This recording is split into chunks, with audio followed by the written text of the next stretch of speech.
Hello guys, আমরা আজকে খাচ্ছি হচ্ছে আম ভর্তা। এই হচ্ছে আম, এখানে হচ্ছে চিনি, কাঁচা লঙ্কা, নুন, এখানে রয়েছে কি তেঁতুল, এটাও নুন। আর আমরা আজকে আম মাখা খেতে কোথায় চলে এসেছি বলো তো? দেখো প্রকৃতিটা কত সুন্দর, প্রকৃতিটা কত সুন্দর মনোরম, এর ভিতরে আম খাওয়া সেই টেস্ট, সেই মজা। তো চলো দেখাই তোমাদের আম খাওয়াটা, মাখাটা। প্রথমে দিয়ে দিচ্ছি লঙ্কা, চিনি, হচ্ছে নুন।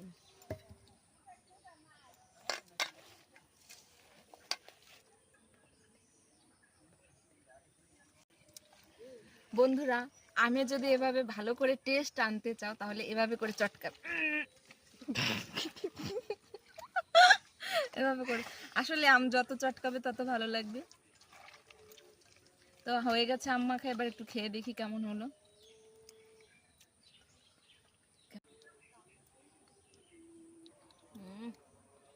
সেই টেস্ট, সত্যি সেই টেস্ট, ভোলার না, সত্যি সেই টেস্ট। তোমরা খেয়ে খাবে, চলে আসো।